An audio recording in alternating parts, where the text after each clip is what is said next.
Yeah. 2 Statue of Liberties from Ghostbusters 2. Oh no. Now one of us will have to change. Oh. The origin of Plustapes is that a couple years back, about 7 friends all wanted to start a record label. And we were actually a vinyl record label. And we all figured if we threw in $500, we'd have enough to put one record out. So we're like, sweet, this is a great idea. And so I got my money together, another friend got his money together, and then we're like, okay, cool, you guys ready? And they're all like, oh, I don't have $500. And so we're just like, well, crap. So we had like $900 basically between the two of us, and we're just like, well, it's not enough to really do a vinyl release. So we were trying to figure out what we could do, and we still wanted to release things, so we decided to start a cassette label. And my friend Michael, who started the label with me, worked at Reckless at the time, and a lot of people at Reckless were in bands, so we just started asking people he knew if we could put out their bands. And everybody has random stuff in their like demo pile, so we did like a Chris Connolly demo. We did a lot of like early demos from people at the beginning, and that was kind of how Plustapes started. What you probably should the idea of tapes is really fun to me because I grew up listening to tapes. I was really late to the whole CD game. When I first started buying things, I bought cassette tapes. I think the first tape I ever bought was Skid Row's Slave to the Grind. And I remember sitting in the back seat of my parents' car with this tape, because I thought it was metal. I didn't know any better at the time. We all have skeletons in our closet. And I had this tape, and I was sitting there like poring over the fold-out like J card. I'm like, oh, this is amazing. Like, and I was like kind of hiding it because I knew that there was profanity on it, and didn't want my parents to know about it. But just having that tangible object that you can sit there and look at and hold it is really important to me. I also like about tapes, it's with the whole CDs and my iPod, I'm really bad with the switch, like ADD. Like, I don't like that, I don't like that. But with tapes, it's more like why I like vinyl. You put it in and you just have to like sit with it. And you let it play. And the songs, like when they're putting the songs together, you realize like why they're putting songs together. It's back to but it's cheap, so it's not, if you're not into spending, like I do, all your money on vinyl, you can take a chance on these little tapes, but it's also the same kind of experience where you just stick it in, let it go. And you can fit actually more on a tape than you can on an LP, which is cool. So you can actually get like a 60, 120-minute tape, 60 minutes per side. That's a lot of music you can fit on a tape up. So your options are a lot greater in that respect. I really love you all my... Plustapes as a business is a stupid endeavor because the price margins are so low. We're not making like very much money. I mean, they basically pay for themselves, which is all I ever hoped for. And the idea was to just be able to keep putting things out for as long as it interests me, and it probably won't stop interesting me for a very long time. So if a band tours or if a band is still active and plays shows, most bands just take copies of the tape. So if we do a run of 100, we give them 20% of the run. So most bands just take the 20 tapes and they can sell them at a show for $5 and make $100, which is cool. We started doing digital downloads with some of them because I'm not a complete Luddite. I understand that there are some people that buy tapes that actually don't have tape players, which I think is really funny. And we are limiting our audience by putting things only on tapes.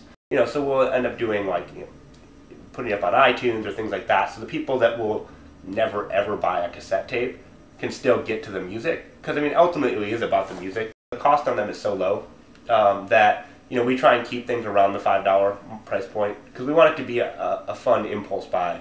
And so that way too, if you're willing to take a chance on it and you're like, I don't know if I like hip hop. So even if you don't, you're only out $5. It's not like you buy this CD and you're like, son of, this sucks, and then your resale value on it is nothing. So you can't. So I don't ever want to fleece anybody. I mean, I want it to be as fair as possible to everybody across the board, and yet still be able to cover our costs on making more tapes. Like an old metal tape, and then we hand numbered each one in red. So for the art, it's a combination of a bunch of different factors. Some of it I do the layouts for myself. Usually I ask the band what they want first. If the band has an idea, then we run with it. A lot of the bands actually will do their art, and every band has a different level of skill with things like Photoshop or such, but sometimes they don't turn out great, so we just tweak it over the process, and eventually we come to something that we both like and think is fun. a lot of the bands do it themselves, and it turns out pretty cool. They'll give me something neat, and then I'll kind of tweak it from there. Mannequin Men actually drew a like 11 by 17 painting or a drawing for each side of it, and then I scanned that down and sized it, and it was that turned out really, really cool. For one of the tapes, we got a guy to hand draw on each tape, and then we packaged them inside of a wolf head. Yeah, and it was him and his girlfriend and actually and a a 5-year-old they were yeah. babysitting. He's like, oh yeah, I spent the whole weekend with a 5-year-old and my girlfriend painting these. I'm like, oh, cool. Yeah. So some of them, they go from like awesome wolf drawings to like just scribble. It's like pretty cool. But they're pretty magical in that like each one had some sort of like neat little element to it. But early in the days, like each tape on the tape, we would just decide what, like he would decide what he wanted written or drawn, and we just sit there like writing or drawing on each tape, and that was paint pens and yeah. weird Jackson Pollock where we'd lay all the tapes out and just kind of splatter tape, with paint. Yeah, well, you can be really creative now. I mean, you can get that same sort of effect with doing tape imprints. You can be really creative with that. It doesn't have to just be like track lists. There's a lot of different like ways to still make it kind of interesting visually.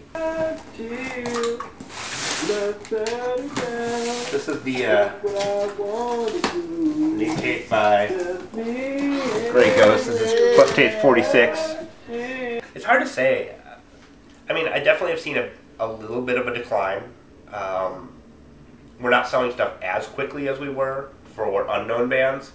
And a lot of stores are really struggling. A lot of our really good brick and mortar stores are having a hard time bringing in as much stuff. So that's a little bit of a telling sign in that like maybe the fad part of it is over. So I'm actually okay with that. People are realizing that record labels are pointless. The system is broken. So if you want to get music out there into the hands of people who care about it, what's the difference if you put it on a tape or put it up on a band camp where nobody gives a crap about it? At least with this, you have a physical, tangible object. And so bands are still really excited about it, and I think music fans are still really excited about it too. Will it keep going? I don't know, but I plan to keep pushing the format as long as I can. Maybe we can never really progress past selling 100 tapes, and that's fine. This is basically just a kid that came in and gave me a tape when I was working at a record store down on the south side. Or CD? No. Was it tape? It was a tape.